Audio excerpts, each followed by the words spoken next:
All right, so for this video, I wanted to kind of talk about how there's this pattern that I've noticed whenever it comes to human spirituality, whenever it comes to, like the way that human beings perceive spirituality is that it seems to be centered on the non-human. It's not necessarily like, oh, it's about us, it's about our power, it's about how do we develop, how do we ascend as human beings. It seems to be that religion has been hijacked in order to be centered around the non-human, that human beings have become essentially side characters in our own story. And the main thing that I want to talk about is how it seems to be that human beings implicitly trust the non-human. Anytime you look at, like whenever people encounter angels or aliens or psychedelic entities, it does seem to be that there is this sort of implied trust that like people automatically just assume that non-human entities and non-human intelligences are, they're somehow benevolent, or they're somehow, above or higher than us. And I think that, yeah, and it's kind of interesting, like if you actually look at the evidence, if you look at like the way that these entities operate, the way that these entities sort of treat us, in these encounters, it seems to point into the opposite direction, in that their agenda and like the way that they see us is very anti-human, right? So if you look at like alien abductions, if you look at psychedelic entities, if you look at near-death experiences, and things of this nature, it's kind of interesting how there is like a Stockholm syndrome where it's like alien abductees will get kidnapped by an alien, they'll get abducted by an alien, they'll get the paralysis, they'll get abducted, they'll get implanted like cattle basically, and yet these people will go to like the sort of new age route where they'll be like, oh, I've been chosen by these higher entities, like the aliens are here to help us. The aliens are here to, and it's kind of interesting how it's like, okay, you literally you got kidnapped and implanted with something without your consent. Like if another person did that to you, you'd be like, oh man, this person sucks. But now that like an alien did it to you, like there's this group of people that's like, oh, okay, the aliens are here to help us with our ascension, which is kind of interesting. How, yeah, and that's one of the ways that Stockholm syndrome works, is that you have like the whole like if someone's kidnapped or something, like the person who is kidnapped might develop Stockholm syndrome by saying, oh, the kidnapper chose me, I'm special because the kidnapper chose me, right? So it's the same thing when it comes, that at least that I see when it comes to alien abductees. And it's the same. And if you look at like DMT entities, psychedelic entities, jester entities that people encounter, and how a lot of the times, like people will talk about how after they take DMT or ayahuasca, like their life goes downhill, their life gets ruined, their life gets derailed, or like they encounter, like they have like these demonic encounters with these jester entities. And yet you have these sort of CIA podcasts like Joe Rogan, Lex Friedman, Sean Ryan sort of pushing for this ayahuasca stuff. And it's kind of interesting how it's like people's lives get derailed, and people have these demonic experiences, where even some of the women have these experiences with being molested and being sexually assaulted by these jester entities, and even by like the shamans that conduct the rituals in a lot of these ayahuasca rituals. Like they'll be rapists, essentially, and they'll basically molest these women while they're high on DMT, and it is kind of like a loosh harvesting ritual. And like whenever like people go to these DMT or ayahuasca retreats, and it is kind of interesting how like under the surface, under like the whole like the new age sort of love and light narrative, there really is like a darker side to it. And then you even look at people who leave the new age, and they talk about how like their spirit guides were predatory, like their spirit guides were essentially demons in disguise that were trying to like lead them in, like on wild goose chases, trying to lead them on wild goose chases, trying to lead them down cul-de-sacs, and trying to basically distract them from their full potential. And that seems to be like the general behavior of like the majority of the non-human entities that people encounter, even in near-death experiences. What's the behavior? What's the agenda? Is to say, oh, it's not your time. You need to pay back karmic debt. It's not your time. You need to learn lessons. You need to go back. You need to like return to your body in order to learn lessons. It's not your time yet. Right? That's the general thing. Is that like, the general agenda, and like the general, like the way that these non-human entities treat humanity seems to be that it's like we're supposed to be corralled in this realm. We're supposed to be corralled and limited in some sort of way. And you even look at yeah, you even look at like mythologies, like mythological stories, like like the sinking of Atlantis, the Tower of Babel.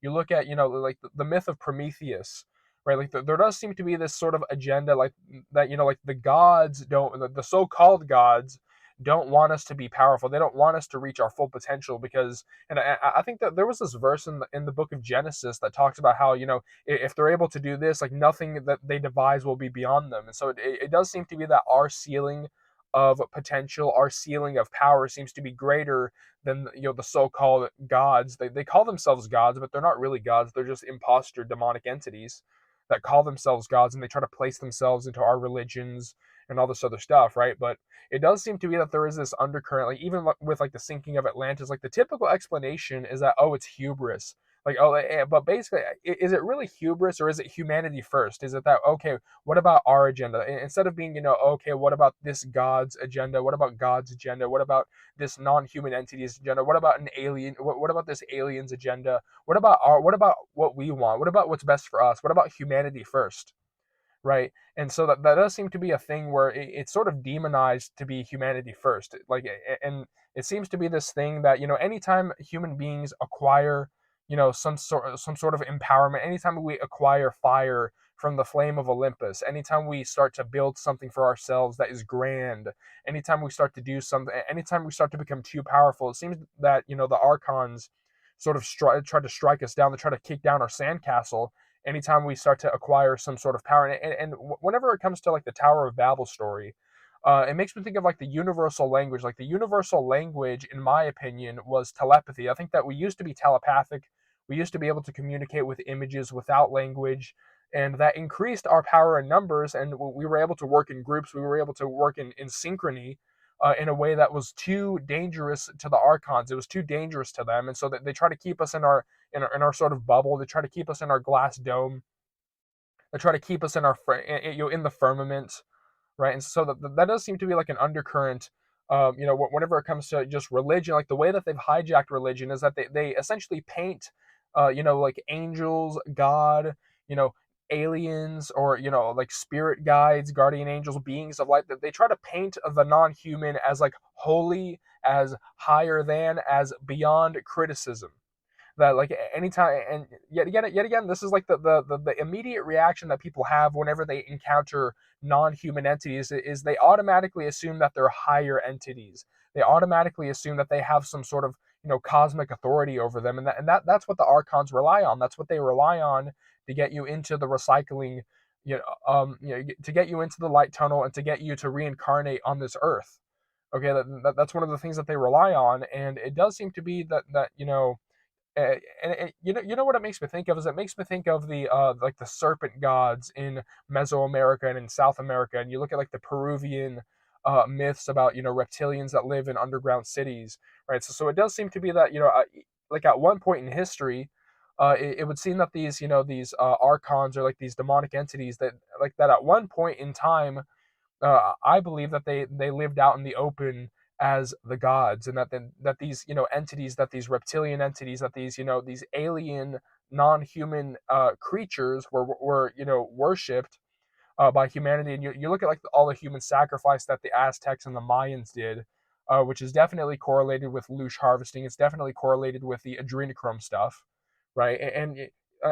This is sort of like a sort of a side tangent. This is sort of like another thing, but one thing that I have seen when it comes to like the putting the truth in movies, like you look at like Teenage Mutant Ninja Turtles, right? It's like, okay, they're reptilians, they're eating pizza, and they live in the sewers. I don't know, that's kind of interesting if you look at like the reptilians, underground, like in the underground cities. And this is something that I've talked about before in a video like a long time ago. I think it was a long time ago. I talked about how like the hollow earth and like the underground cities that they talk about in the Peruvian legends about, reptilians living underground. I think that might be the basis for the classic depiction of hell. That, this idea that, hell is like it's a very high temperature subterranean sort of geothermal sort of place where the, human beings are tortured for their energy. That does seem to be, in line with the whole, like the Jews in the sewers. Like if you look at like like that video of like the guy climbing out of the sewers, and you look at like the bloodstained mattresses and all this other stuff that they had in the tunnels, right? So I think that is what like the real basis of the classic sort of depiction of hell, in my opinion. is that it's about like the underground sort of these underground dwellers that essentially torture human beings near these sort of geothermal vents. And that's another thing that I've heard about the reptilians, is that they live near geothermal vents because they need high temperatures in order to exist, or they like high temperatures in the same way that you have like lizards basking in the sun, right? But that is sort of like a side tangent. Like whenever we go back to the hijacking of religion, the hijacking of our sort of spirituality, it does seem to be that instead of it being centered on our development, the development of our magical and psychic abilities, the instead of it being centered on our ascension, it does seem to be that the center of modern day religion, the center of modern day spirituality is about which non-human entity are you going to worship, which it's like which politician are you going to vote for, like which non-human entity are you going to siphon your energy toward with the act of worship. Even like the act of worship does seem to be like a loosh harvesting ritual, or or it does seem to be like a method of loosh harvesting. Like which entity are you going to pray to? Pray like a prey animal. Like whenever you pray, you become prey, right, to another entity, and you're asking a non-human entity very, very nicely for them to improve your life and all this other stuff, right? So it does seem to be that non-human forces, non-human agendas, non-human entity races, that seems to be a thing that nobody questions. Like why is that the center of our spirituality? Why is that at the center of like what we talk about whenever we talk about spiritual topics, whenever we talk about spiritual subjects? There is always this this sort of undercurrent that the non-human is what's important, that we need to support the non-human agendas, that we need to support non-human entities, that we need to pick which non-human, like which god that we want to worship. Even if you look at like the Roman and the Greek mythologies, if you look at like the polytheistic religions, it's about like the gods each have their own agenda, and they see human beings as like these playthings, or as these pawns, or as cattle in order to be loosh harvested. And so that does seem to be a thing that is an undercurrent of all religion, is the obedience to, the subservience to, the worship of non-human entities, and the advancement of non-human agendas. And so it's very similar to like, oh, okay, which politician did you vote for? Did you vote for Moloch or Baal? Did you vote for right wing or left wing? It does seem to be, it's like which god do you worship? Which side are you on in this sort of cosmic war? Like it's like whenever people talk about, oh, there's like a war for the souls of humanity, it's almost like, you know what it reminds me of, is it reminds me of like people people fighting wars for like a resource. It reminds me of like people fighting wars for oil, wars for gold. Like oh, it's a war for the souls of humanity, right? And the other interesting thing, where like whenever we talk about these non-human entities, and whenever I say the word alien, I don't mean it in the sci-fi materialistic sense, because that is definitely something that they're trying to push for. So they're trying to push for this idea that aliens are like these little green men from Mars, and that it's all a secular explanation. But no, these are hyperdimensional demonic entities, and what they want to do is they want to move away from the spiritual explanation for these entities. They don't want people looking at it from a spiritual angle. They want people to look at it from like a sci-fi angle. But like whenever I say alien, I mean alien in the sense that it's other than us. It's a stranger. It's other than human, right? So and like whenever you look at like the New Age, like the New Agers, whenever they discuss aliens, like it seems to be that like all the good aliens are basically fucking useless, and all of like the bad aliens are the only ones that are actually doing stuff. They're the only ones that are actually like in the power structure, actually doing stuff that's tangible. Like all like the mantids, the greys, the reptilians, like they're the only ones that are actually putting in work.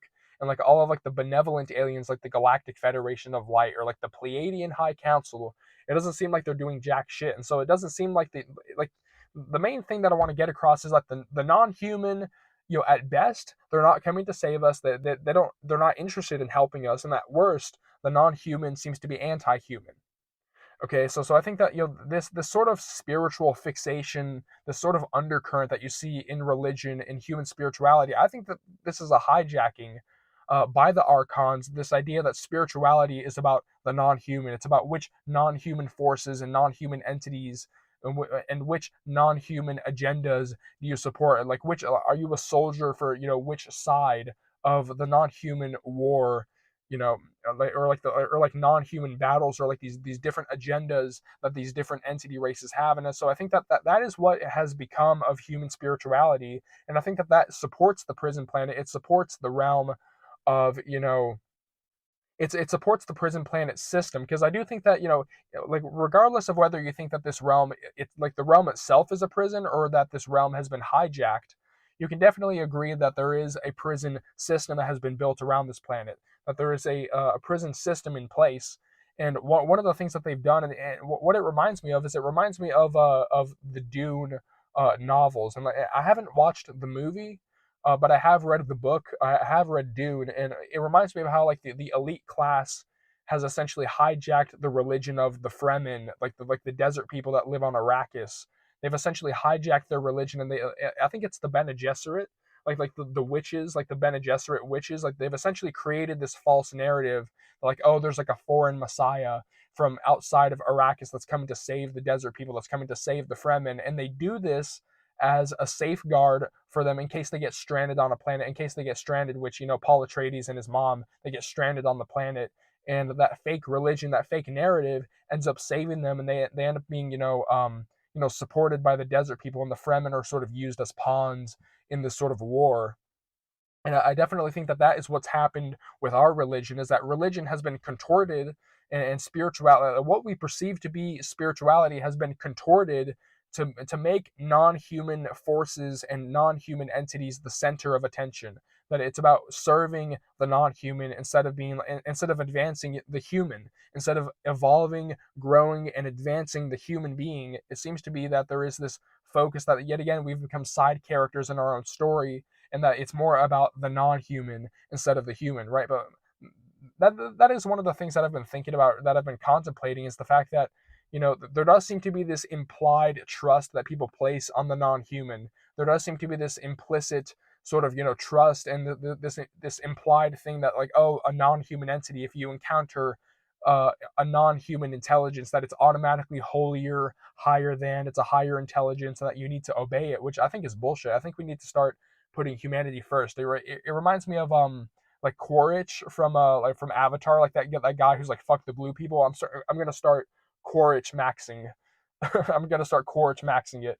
All right, but yeah, I think that the non-human entity and the existence of the non-human, um, you know, and their agendas, their intentions, the intentions of non-human entities, the intentions of non-human intelligences, I think should be questioned. I think, and yet again, I think that they've hijacked religion so that people implicitly trust them instead of being skeptical of them. And I think that we should approach the non-human with a healthy skepticism, and I think that we should start putting humanity first instead of aliens first. Okay, humanity first always. We need to take back this planet. We need to reclaim our sovereignty, instead of arguing and quarreling and seeing like, oh, okay, which non-human entity do we worship, which alien race do we worship, which god do we serve. Like, we need to stop. Those are all the wrong questions. We need to start putting humanity first. We need to look at sovereignty as the center of our spirituality, right? But yeah, that's the video.